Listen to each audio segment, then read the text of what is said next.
It's time for Pure Performance.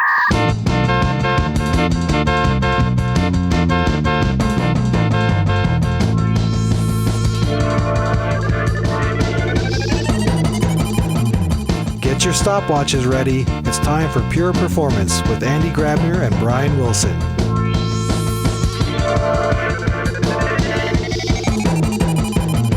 Hello, everybody, and welcome to another episode of Pure Performance. My name is Brian Wilson, and as always, I have with me my co-host Andy Grabner, who today is not mocking me. I know on the last podcast recording, you probably heard me mentioning him mocking me, and today he's just smiling quietly, very pleased with himself that he's not mocking me. So, Andy, how are you doing today? I'm very good. I just wanted to make sure that people know that you're not a fortune teller, because I think you assumed I am again. I did think I was getting ready for it. Yeah. So I'm no longer a fortune teller. The gig is up, or the jig is up. What's the saying? Whatever. It's probably an American thing. Yeah. And you know what? I could also have. I think not even a fortune teller could have predicted that today we have two Norwegians on the podcast. Yeah, that's funny. I mentioned it because I'm so minorly Norwegian, but yes, I do have a little bit of background. But our guest is full on. I assume. I don't know. Maybe he'll tell us. He just moved there 2 weeks ago, and who knows? Yeah, but then he maybe also changed his name to something that sounds very Norwegian. Oh, I wonder what would his name be? I don't know, Hans Kristian, not Andersen, but maybe Flaatten? I don't know. Yeah. How do I pronounce it correctly? Hans Kristian, how are you? Hans Kristian, yes. Yeah. I think it's very spot on, Andy. Yeah. It's also easier for me as a German speaker, or like as Austrian who speaks German. Hans Kristian, and then Flaatten, how do you pronounce the double T? Yeah, so the double A is Norwegian syllable Å, so it's Flaatten. Yeah, Flaatten. Okay. Yes. So that's it's a little bit old. Actually, it comes more from Danish language. And then so this guy that I believe you mentioned, Hans Kristian Andersen, he was sort of like he went around and collected fairy tales in Norway and wrote sort of like the book on fairy tales from Norway. That's Well, so see, this is the first thing people learn when they listen to our podcast today. First of all, how to correctly pronounce your name. It's not Flaatten, like I said. And then that Hans Kristian Andersen, if in case you have escaped the stories, then you should check him out. Maybe we'll add a link to it in the description too. But Hans Kristian, to get into a more serious topic, the reason why we talk today is because, first of all, you reached out on Cloud Native Bergen, which is a conference you run in Norway. Maybe you want to quickly explain since when you do it and why you love doing it. Yeah, I'll do that. So Bergen is sort of the westernmost city of Norway. It's old Hanseatic town. So we had close relations with the German trade routes it went through, and for a long time it was actually sort of the capital of Norway. Yeah, we're very proud of the heritage we have over there. And we have a great cloud native community as well. There's a lot of financial fintech companies in Bergen. So there's a strong technical community there. And we are organizing for the first time ever Cloud Native Bergen. So by the time the podcast is out, the CFP is closed. And the agenda has been published, but you can still get your tickets because the conference is not until October 30th. So it will be sort of like a pre-Halloween. Maybe there will be some horror stories from production. Maybe. Actually, it's a nice theme, though. Eh? Hopefully you have actually, even though we don't. Some people like horror stories, but typically in an IT sense, we don't wish them on ourselves, only to our enemies or competition maybe. But still, I think stories about what is not going well is actually something that I would actually like to dive into today. Not meaning that things fail, but what we can learn of things that we should have done differently.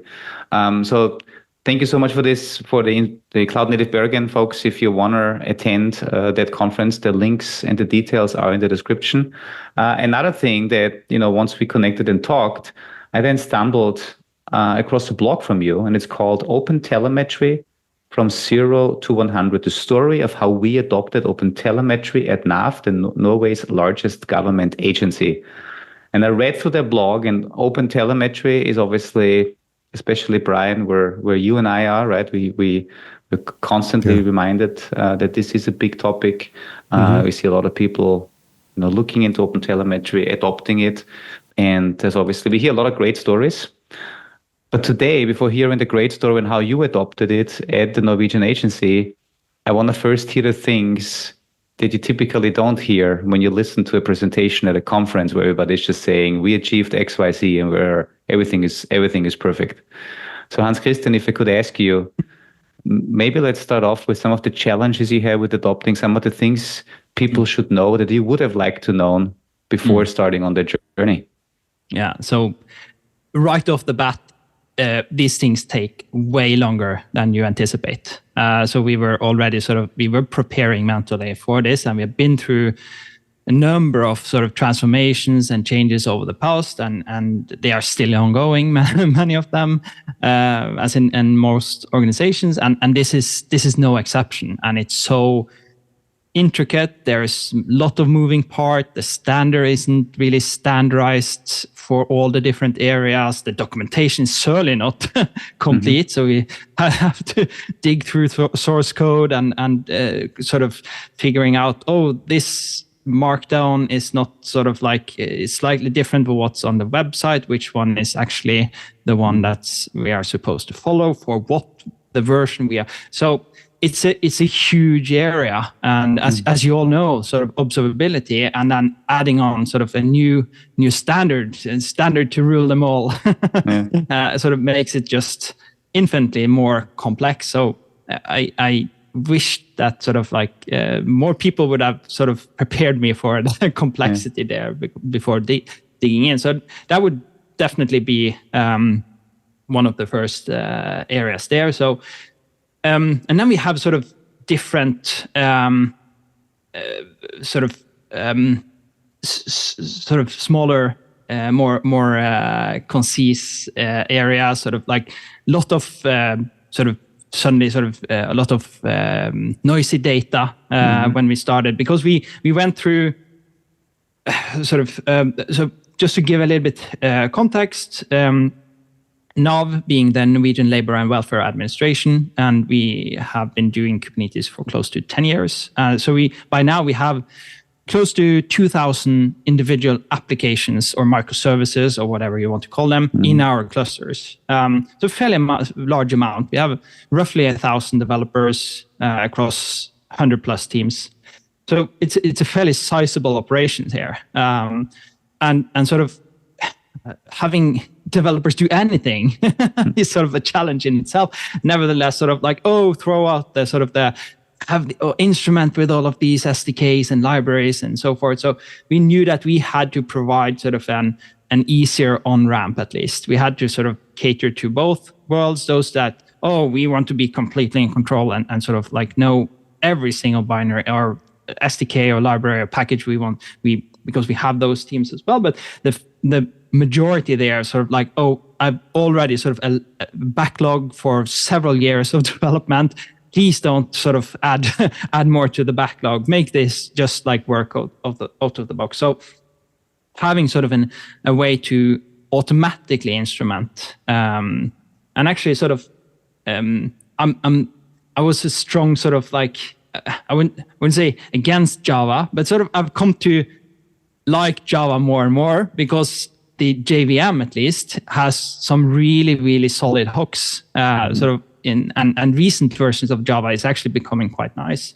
But sort of the way that you can actually hook into the JVM and sort of get in there without completely breaking the application actually works. So we were able to leverage the auto instrument part, and the majority of our applications are Java, so they just mainly worked out of the box there to sort of get them instrumented with OpenTelemetry SDKs. But sort of then that sort of was only sort of the beginning, because then suddenly sort of you had influx of so much data. So we met sort of every step of the way, sort of scaling issues when sort of setting up this platform sort of on our own infrastructure, that's sort of like, oh, the ingester needs to be scaled, so the backend needs to be scaled, the query engine needs to be scaled, and so forth. Sort of the list never ended. Sort of there were constantly a new sort of bottleneck.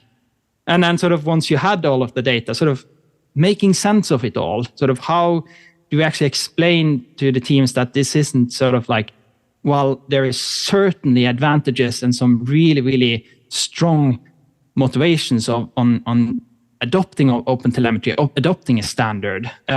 It's certainly sort of like, it's not a silver bullet. It never is. The tool is never a silver bullet. It just doesn't magically just solve all your problems. It makes some problems easier to solve, but there's still work. There's still sort of, you need to learn to use the tools and sort of how to use the data and making sense of the data correctly. So that's again where we prepared ourselves mentally, but we could have been much better prepared. Sort of how to not only how the teams were supposed to instrument and get their applications sort of into the OpenTelemetry ecosystem, but then on the other hand, sort of the day two operations, how are you actually going to use this data? And to a certain extent, I don't think the OpenTelemetry community don't know that to a certain extent using these.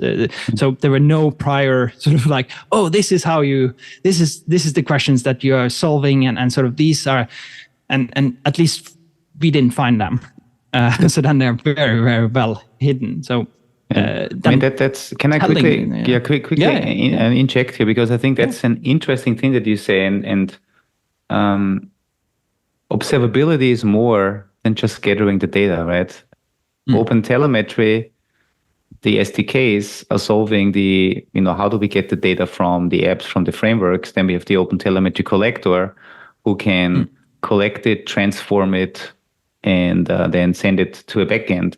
But this is only half of the story. And already here, it's challenging, as you said, right? It's challenging to instrument the right things. It's challenging to scale the data collection, the collectors, to make sure you're not losing data. It's challenging. And I look in your blog post, you have some examples of when you then came up with a lot of rules of reducing the noise to basically not capture things that are not essential. And what is interesting now, if there is no one, and maybe I'm wrong because I'm not as deep maybe into the whole community as you are, because you're working with this for so long. But if everyone that adopts OpenTelemetry as the pure thing and then doing everything themselves needs to learn these lessons, need to configure the same exception rule, the same exclusion rules, needs to figure out a way how to best scale your infrastructure, then it feels like a lot of duplicated effort. So then my question to you is, why did the Norwegian government even decide to go that route and not just say, this is not our field of expertise, we don't want to build our own observability platform? Why did they go this route and not go with a vendor that has maybe 5, 10, 15, 20 years of experience and just giving you an out-of-the-box solution? Yeah, very good question. And the primary one was that we really believe in open standards, and we so the goal here wasn't that much of building a platform, but sort of that was sort of just an artifact of sort of proving that this that the standard works more or less. I'm not married to any of my tools. I'm married to sort of the protocol and sort of the format of my telemetry data, because what we have been through over and over again was that we needed to ask our developers to not only change the tools, and that's hard enough, and sort of where do you view and what are you logging into, but also instrumenting their code. And that's just a so time-consuming task. So that was the underlying goal here, was to, say that hopefully, if our bet is correct here, we don't need to instrument the code again. We can swap out whatever tracing backend and log storage backend and viewer for whatever makes most sense and gives us the best visualization and the best sort of understanding of the data, not sort of like locking down the data itself or the format. So But we felt that in order to understand the underlying technology and sort of the nitty-gritty details, we needed to sort of get our hands dirty to a certain extent. But we are not. This is not the final chapter. This is not the end of the road. Hopefully, sort of, it's the end of the road when it comes to instrumenting, and then we can use our time better when it comes to sort of making sense and where would we like to have this data. And then the second part there also is that in government, things like procurement is really, really slow. And since we really didn't know what we needed, it was merely impossible to sort of go out and sort of make a procurement and make a public tender to sort of like, we don't even know what we need and what we should ask for. So again, it's proving sort of that this has its worth. And then once we sort of so we are still sort of treating it as sort of a proof of concept, even though it's running in production and we are making it as production ready as we are able to do. We sort of, at some point, we will sort of have the time and ability to take a step back and saying that where do we go next? Is OpenTelemetry working as intended?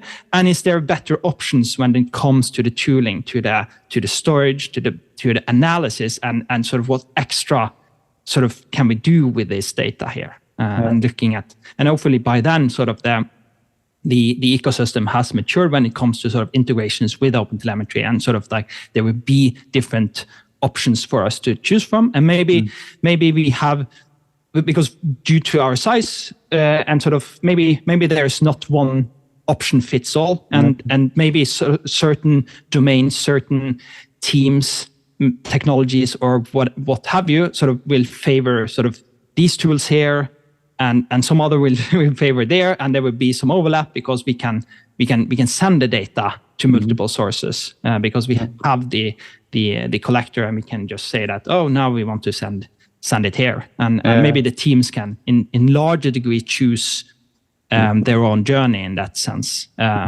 because that's the one thing that, even though we are a large organization, we actually have very disjoint domains. We have these, instead of sort of a bank would have a very, very sort of like one customer, and then there would be some core services that are used by all of them, and there would be additional services, but it's very intertwined. The domain is still sort of like very financial, and there are subdomains, of course, and nuances. But in our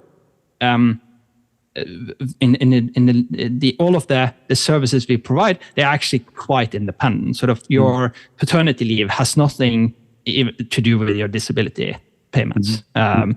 There might be some calculations here and there, but sort of the act of sort of delivering the whatever user interface the user will be interfacing, and sort of the caseworkers will be completely different in most cases. It can sort of allows us to have sort of treat them a little bit different. I'm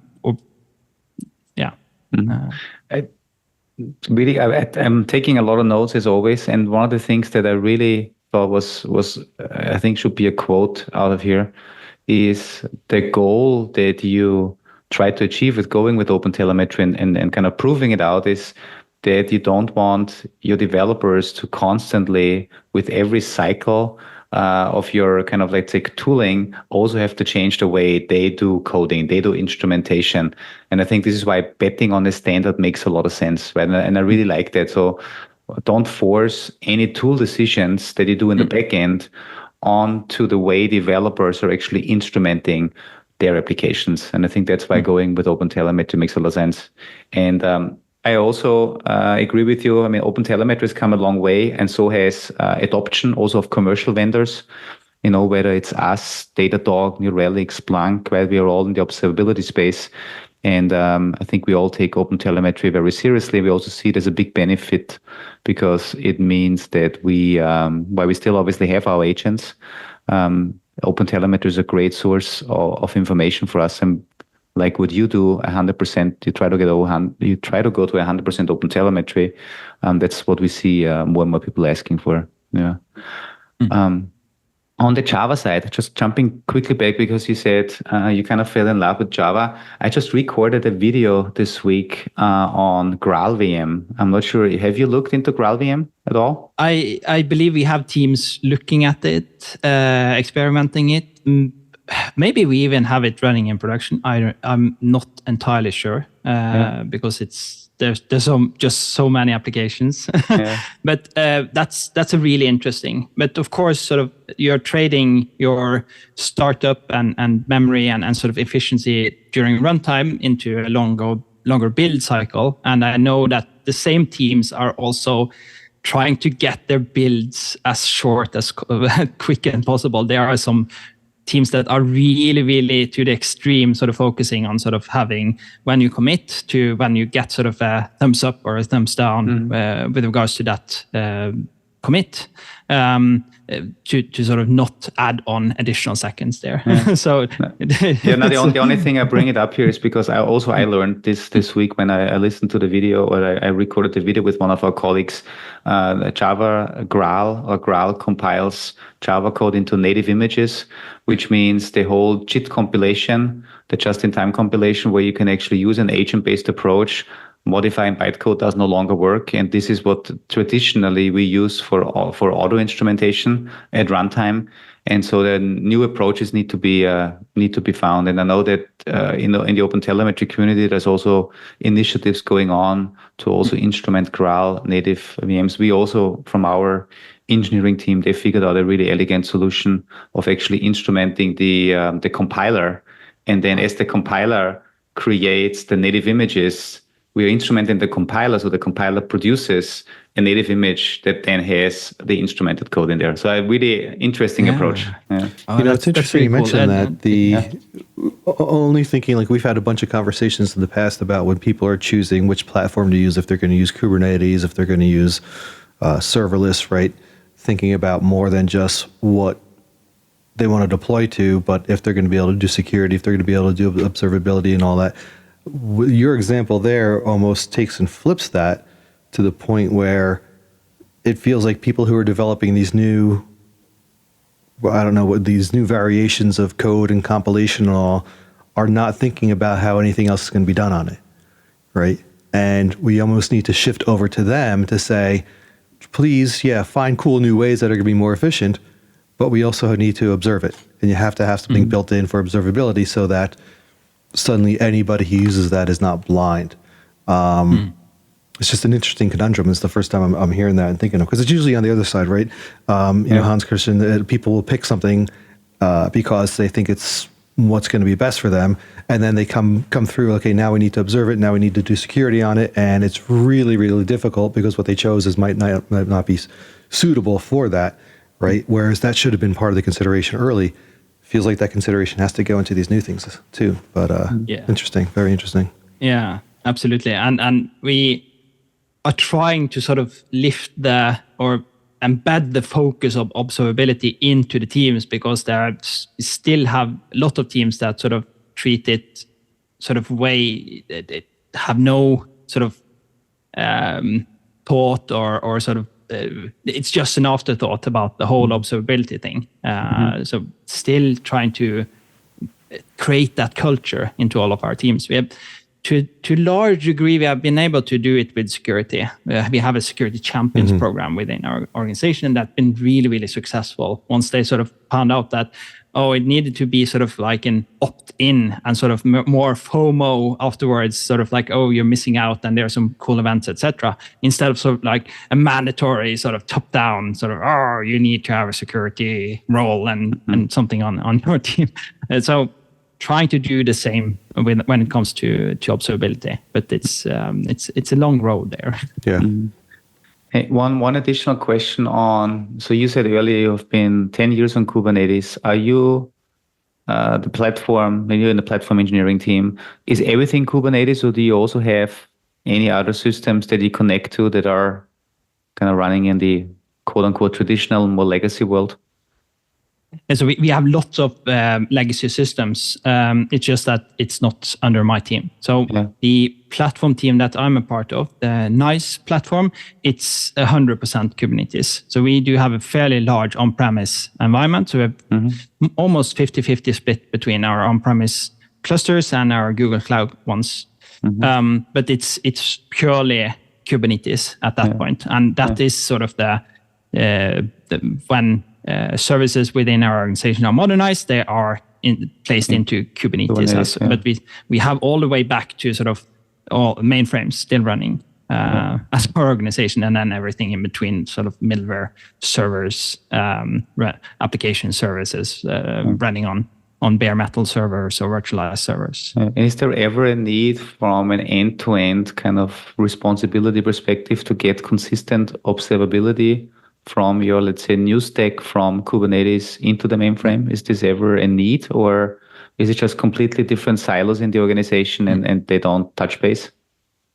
Well, to a certain degree, that the large majority is sort of these very sort of isolated pockets. They have their own services that they are responsible for, and then not integrating too much with the legacy services.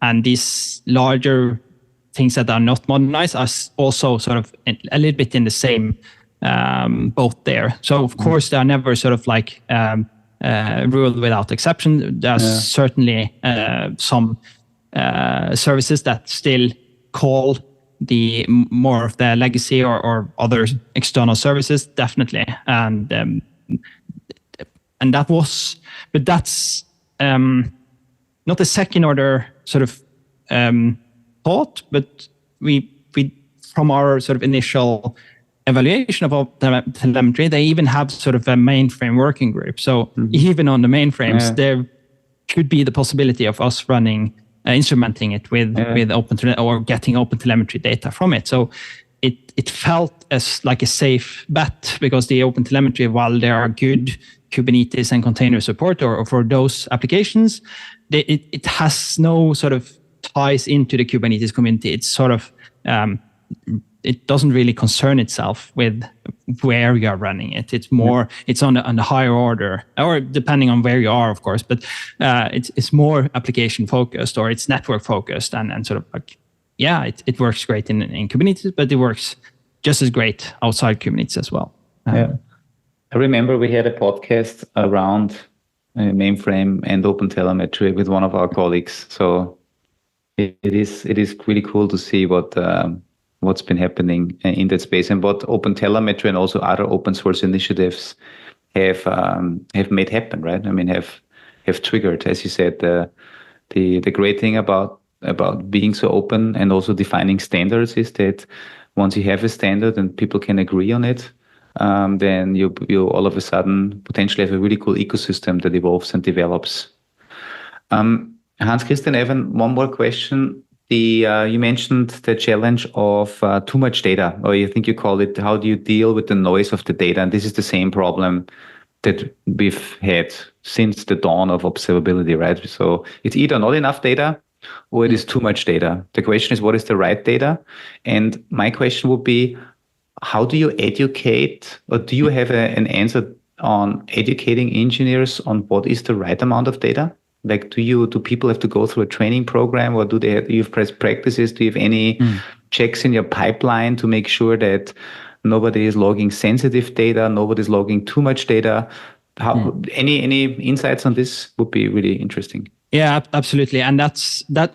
But it's sort of where I wished we put more effort in earlier, because this is the hard part. Of course, the fun and technical stuff, it's not really the hard part. It's sort of getting people to use it correctly. What we do is that we ask back, what is the question? So what do you want to?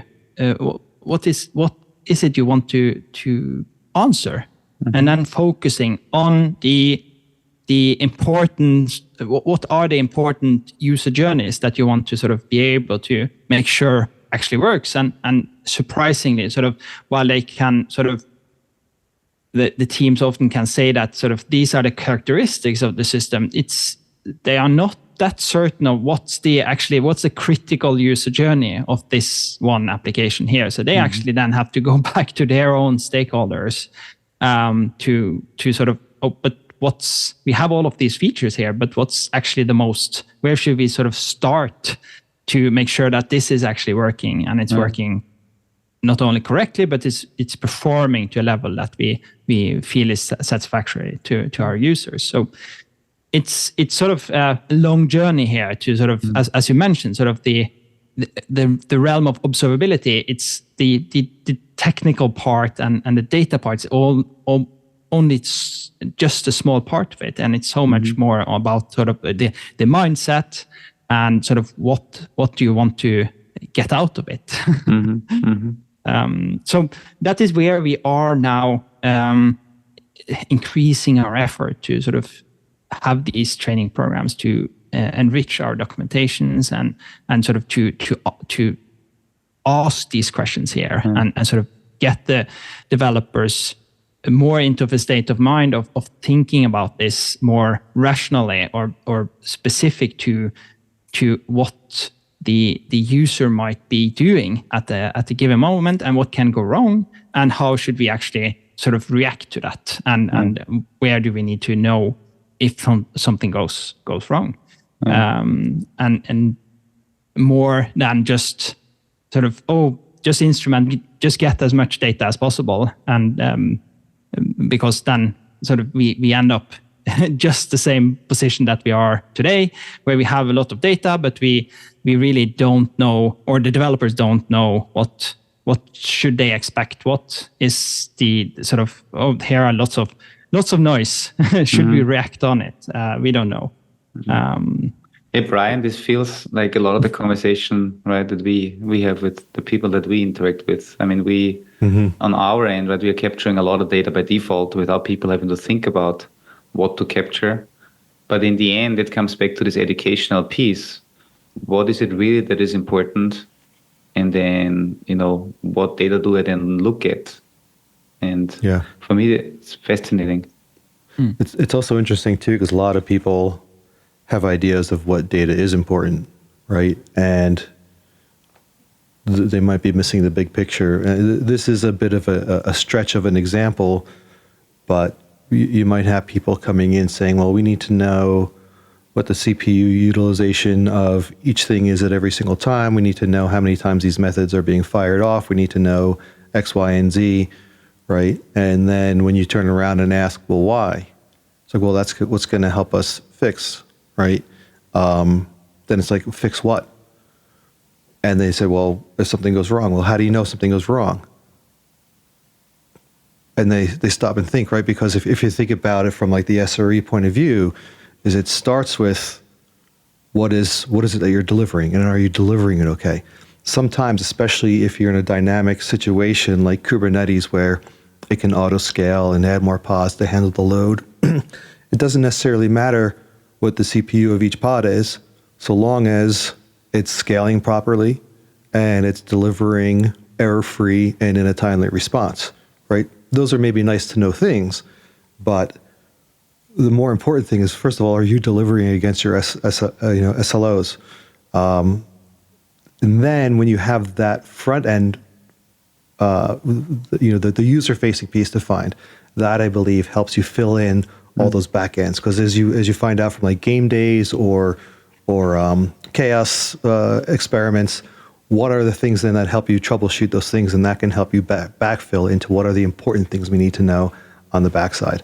But a lot of people start very granular because they're, again, most developers working in that little space of theirs, right? So unless you have somebody outside of that looking bigger picture to say, this is our goal, what do we need to do to be able to achieve our goal? And we can define what we need, what information or data we need to monitor that properly. I think that's one of the key pieces to that. And that's, I don't know. That's just my thoughts on that. I don't. Yeah, and in many cases, sort of our stakeholders doesn't really know, or sort of we at certain areas, certain points, we have not matured enough, because the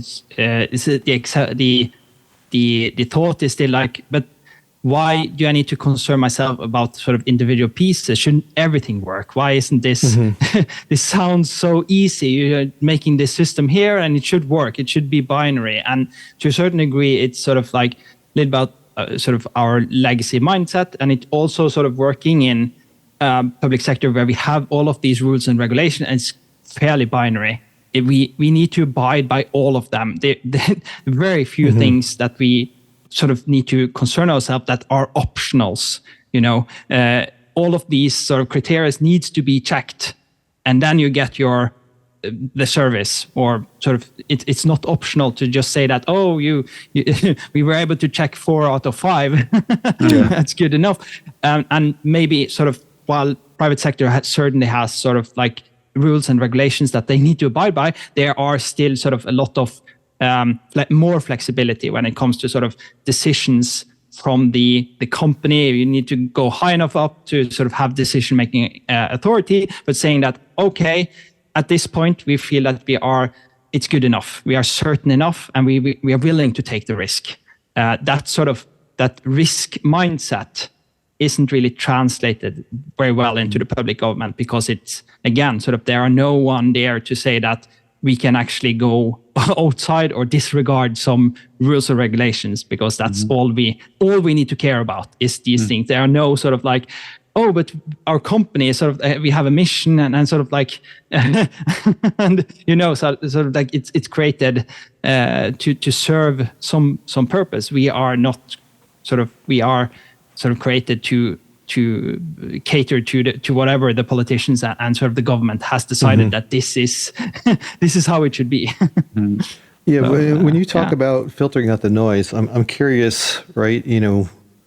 And I'm going to use these words from their definition point of view, the difference between data and information, right? Information is processed data that's made sense of. So is it a matter of we still want to collect, because it's new to us, right? To Andy and I, it's like our tool collects what it collects, right? And that's it. When you're doing OpenTelemetry, you're sitting down with a blank canvas and you can collect whatever data you want, right? And you'd be figuring out what overhead you're adding and doing all that kind of stuff. But, I'm thinking, I don't know why I had like a Star Trek. I'm not even a big Trekkie or nothing, but like, if you're on the bridge of the Enterprise, you have certain alarms that are going off, that certain things are going wrong. And it could be, Mr. Scotty in the engine room is having an issue, right? It's saying the engine is having a problem. Well, on the bridge there, you would want that to be information. You would want that to be processed data. You'd want that to be something that somebody looked at. What are the key data points to alert us to when something is wrong in the engine room? And what key area of the engine is it, right? Maybe it's not going to be the granular bit, because you're not going to be looking at every single piece of data at that point. But then when it goes to, say, Mr. Scotty in the engine room, he might need all those other data points to figure out exactly where that is. So, but it wouldn't be necessarily in an information format.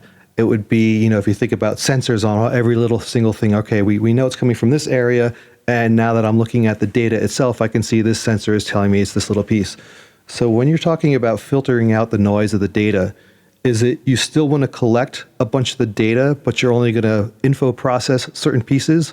Or are you also looking to say, what data do we just not collect anymore? Or is there a balance between that? Is it just a new concept? I mean, as it's hitting me as you're talking, it's just having a hard time. Like, how do you even tackle that? Like, it's hurting my brain thinking, how do you tackle that problem, Absolutely. So it's mostly about sort of dropping signals that we don't care about. They are just noise in its sort of like it's in its purest sense, because very little of what's coming out of OpenTelemetry is refined or anything. It's very raw. So we need to sort of collect it, and then sort of the different signals are, if done right, they are you can correlate them, and they are linked together, and then sort of the tool will where you are storing it and viewing it will sort of provide the bigger picture, and that's what we are sort of still learning about, sort of what's actually collected here, because to a large degree we are relying on these auto instrumentation, and that's a just a black box. We don't know what it's collecting, and we need to figure out what data do we have here, what data should we expect be there, and how can we sort of make it into more valuable sort of signals and alerts that's actually actionable. Yeah. But Hans Kristian, this now brings me back, and I want to challenge one of the things you said earlier. Earlier you said you're looking into OpenTelemetry because you want to make sure that the developers don't have to change the tools every couple of years. But if you look into auto instrumentation and you're heavily relying on auto instrumentation, currently you don't know what is coming out. You also don't know what is coming out in a month or in a year because somebody else is changing the auto instrumentation for OpenTelemetry. Isn't that then giving developers a similar challenge? Because all of a sudden with an update to the instrumentation, things may go away. A lot of things come into the picture they don't even know. Isn't that a big challenge too? Yeah, absolutely. And again, we are placing a bet that OpenTelemetry will follow in the footprints of Kubernetes, where things are graduating and becoming stable, and that's saying that and that will apply similarly to the auto instrumentations. That once this signal here and this sort of integration or instrumentation, once it's sort of we have sort of it's good enough, it will graduate or become deprecated, and so we can rely more and more that this will continue to provide us the data that we are expecting, and not sort of certainty. But yes, there are moving pieces here, and to a certain degree we need to, or we are willing to sort of live with that as well, and because we need to find this delicate balance between sort of like locking everything and saying that this will never and can never change, and sort of changing everything all the time, and sort of the hope here is that it would provide a certain balance there. But of course things will change. That's sort of inevitable.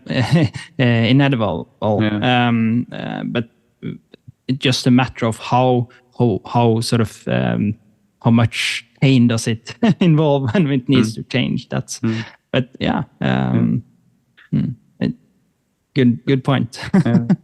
Then one more thing: how big is how many people would you say are working in your team to make sure that observability is actually available in your platform for your developers? How many people take care of observability? Yeah, so we in total we are close to 20 people working on the platform, and then 2 of us are primarily concerned on the observability side. Cool. Yeah. Awesome.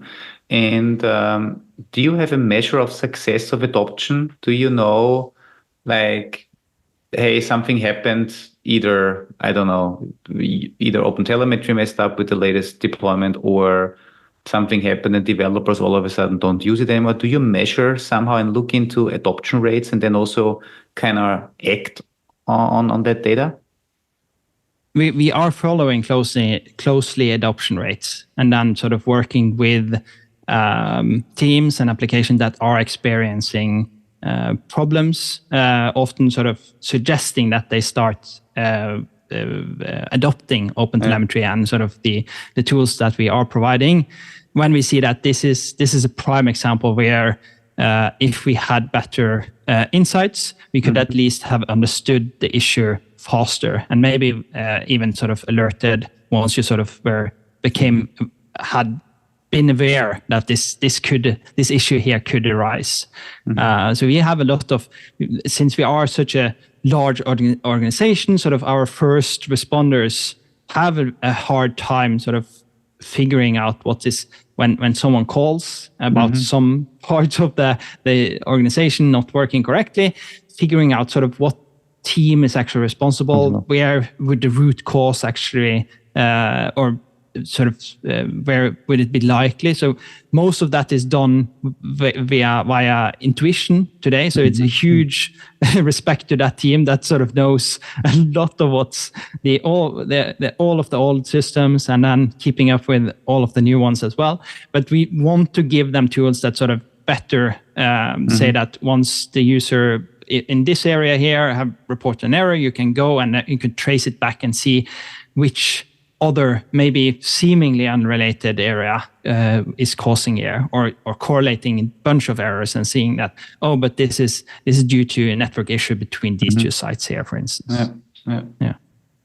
Brian, for me, it's fascinating to hear all this, because this is just things we deal with and have dealt with over the last 10, 15 years since we've been in observability. Yeah. And just the whole ownership discussion is just also fascinating, or fault domain isolation, as we call it, right? First of all, where's the fault domain? If you look at a large complex system, pinpointing the fault domain and then trying to figure out what additional data do you have. I also really like, Brian, your Star Trek analogy. I think that's because the fault domain would be on the bridge. Right. You may have, like 5 lights, and they should always be green, but if one goes red, the fault domain.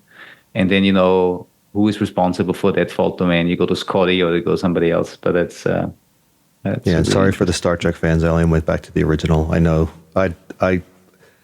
there's a lot of people passionate about Star Trek and all the iterations of it, so I'll just keep it there. I think the other really interesting thing too is hearing this from the point of view of government, right? Because when you think about, as we said before, there's 2 sides to observability. There's data collection, and then there's doing something with that data. And OpenTelemetry has gotten really good with the data collection side. And I think from, as you've illustrated and others, Hans Kristian, the doing something with the data is somewhat the more difficult part. People like Andy and I are going to be biased to saying, use a vendor, right? Because we've done it all.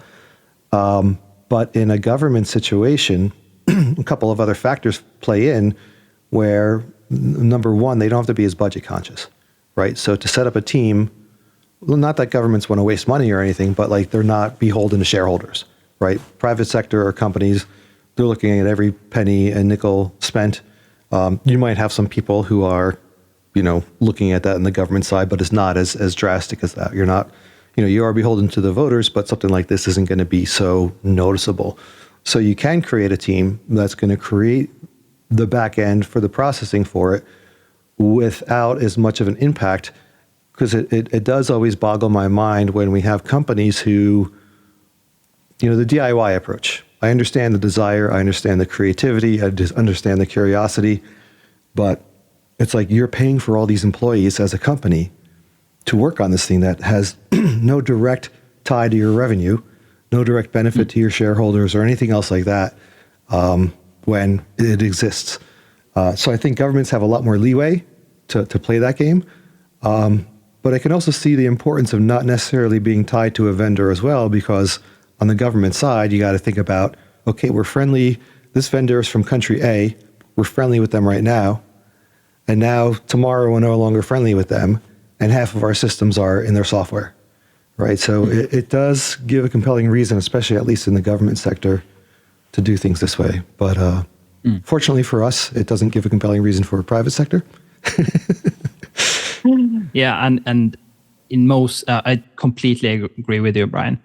For sort of, as you said, in private sector especially, sort of the return on shareholder value, that this is not this is undifferentiated heavy lifting, but these concerns that you are touching on, sort of being vendor agnostic to a certain degree, and then as I also mentioned, sort of the procurement process here is also ridiculously long, and sort of securing budgets, etc., etc.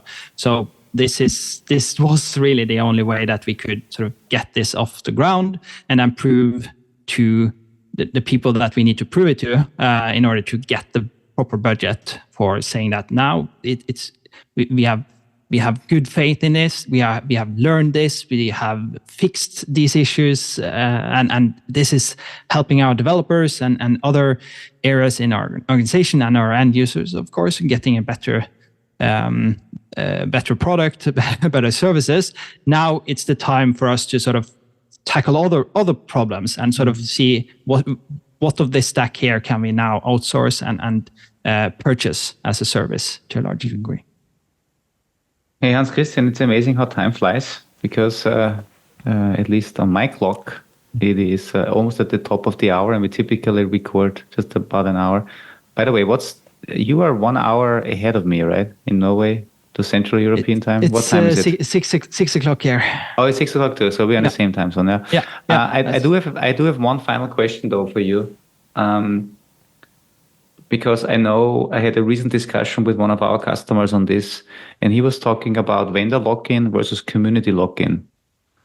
So going all into a community, which is great, right? Communities, especially if they're diverse. But is there a fear, is there a potential that you're locking yourself into a community that you also cannot control? And especially if that community might be controlled by some entities that put a lot of people into development in the future, that you might again be kind of dependent on them? Yeah, absolutely. I don't think we have any models or evaluation that sort of takes that into account, but it's certainly sort of an aspect there. I've been part of the CNCF community, being a CNCF ambassador this year, but being a member for a long time. And sort of a lot of the faith in OpenTelemetry is that it's well structured. It's one of these. The Apache Foundation would be another, and sort of there are certain checks and balances in place, even on the community side, to make sure that this isn't hijacked or suddenly sort of just reversing course or pulling the rug under you. So we do have a certain confidence there, but it's definitely something that we need to balance and sort of also take into account that, we have a dependency. Absolutely. And to a certain degree, it's uncertain as well, but we at least from the specific to sort of OpenTelemetry and Kubernetes and etc., we feel that it's diverse enough that it's harder to sort of just pull the rug and suddenly change the license, and sort of something else would be completely different if it was just one vendor sort of controlling the whole community and sort of the whole project, and just deciding from one day to another that we are going to change the license. So we are very, very risk averse when it comes to sort of these when there are a single vendor that can sort of just even if it's open source, regardless if it's closed or proprietary or whatnot, if they can just from one day to another decide that now we are going in this direction here, we will take that into account. At least my team building the application platform and the observability platform. Yeah, I was hoping for that answer because I wanted to make and give the people that are listening the confidence that OpenTelemetry is a mature enough, diverse and well-established project. But still, these questions come up, and I like to hear this also from other fellow CNCF ambassadors. That's very good. Brian, any final thoughts from you? No, that other one was my last thought. It's been very educational, as always.